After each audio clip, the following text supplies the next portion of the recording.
یہ کہتے ہیں کہ ان کی بچی ہیں، چاہتے ہیں کہ اس کو اچھی تعلیم و تربیت دیں، اس کے لیے پلیٹ فارم کیا ہونا چاہیے؟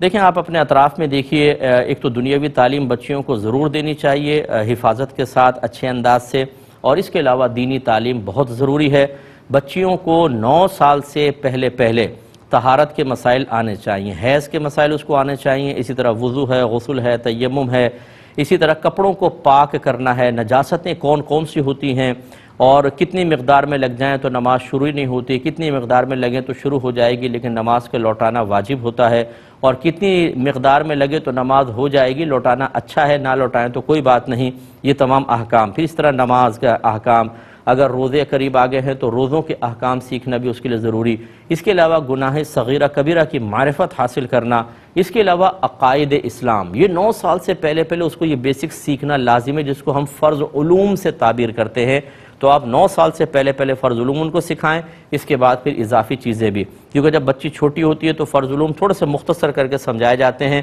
جب بچہ تھوڑا سا اور بڑا ہو جاتا ہے، ذہن میں وسعت آتی ہے، تو پھر مزید ان علوم کے اندر چیزیں ایڈ کر کے ان کی ذہنی وسعت کے مطابق سمجھائی جاتی ہیں۔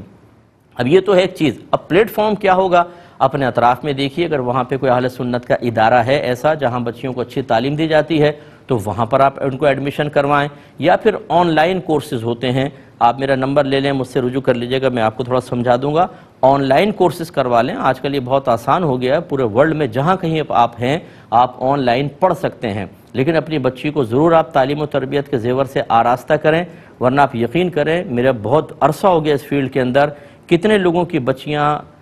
حرام زندگی گزار رہی ہیں، اور نہ ماں باپ کو پتہ تھا نہ بچی کو پتہ تھا، کیونکہ ماں باپ نے سکھایا نہیں، اور ناجائز اولاد پیدا ہوتی رہی ہے گھر کے اندر، اور ان کو پتہ ہی نہیں، کیونکہ نکاح بہت عرصے پہلے ختم ہو چکا تھا، ان کی جہالت تھی کہ انہیں پتہ ہی نہیں کہ نکاح ختم ہو گیا ہے۔ اب یہ تو ہمیں پتہ ہے کہ یہ ایک نکاح ہوتا ہے، یہ بیوی ہوتی ہے، یہ شوہر ہوتا ہے، یہ مہر ہوتا ہے، یہ گواہ ہوتے ہیں، یہ قاضی صاحب ہوتے ہیں۔ سوال ہے کس نے بتایا آپ کو؟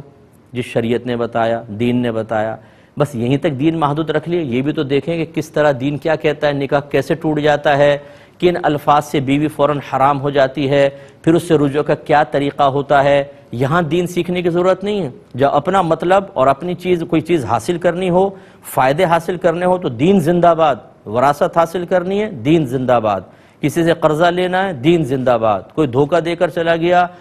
تو ہم اس کی چیز لے سکتے ہیں کہ نہیں اپنی ریکوری کے لیے، دین زندہ باد۔ لیکن جب دین کے معاملے میں کچھ خرچ کرنے کی باری آئے،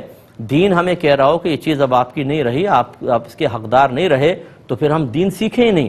یا سیکھ لیں تو پھر دین کے خلاف بغاوت اختیار کریں، پھر ہم یہ دیکھیں کہ کوئی بھی ہمیں الٹا سیدھا کیسا بھی مسئلہ بتا دے اس کے پیچھے چل پڑیں اور اصل دین کو چھوڑ دیں۔ تو اس لیے میں گزارش کرتا ہوں اپنی بچیوں کو ضرور سکھائیے۔ اس طرح کے کیسز ہمارے پاس ہیں، ایسے والدین میدان معاشر میں بچیں گے نہیں۔ اگر وہ یہ سمجھیں گے کہ ماں باپ ہونے کے اعتبار سے ہم نے کچھ بچی کو سکھایا نہیں، اور جتنے مردی بچی گناہ کرے ہماری کوئی گرفت نہیں ہے، بالکل ہے آپ کی، کلکم راعٍ وکلکم مسئول عن رعیتہ۔ میں نہیں کہتا ہوں، آپ کے نبی کہتے ہیں کہ تم میں سے ہر شخص نگہبان ہے، تم میں سے ہر شخص سے اس کے ماتحت کے بارے میں بروز قیامت سوال کیا جائے گا۔ سرکار نے فرمایا حاکم سے اس کے رعایا کے بارے میں سوال ہوگا، مرد سے اس کے بیوی بچوں کے بارے میں سوال ہوگا، عورت سے اس کے ماتحتوں کے بارے میں سوال ہوگا، نوکر سے مالک کے گھر کے بارے میں کویسچن کیا جائے گا۔ تفصیل بیان کی ہے سرکار نے، اور صحیح ترین حدیث ہے۔ اس لیے جو ماں باپ مجھے سن رہے ہیں اور بڑے آرام سے آپ بیٹھے ہوئے ہیں، بچوں کی تعلیم تربیت پر، دینی تعلیم و تربیت پر توجہ کیے بغیر، انہیں فرض علوم سکھائے بغیر، ابھی جو آپ کا آرام ہے یہ کل بہت ہی بڑی مشقت میں تبدیل ہو سکتا ہے۔ اس لیے خدا را خود بھی علم سیکھیں، اپنے بچوں کو سکھائیں۔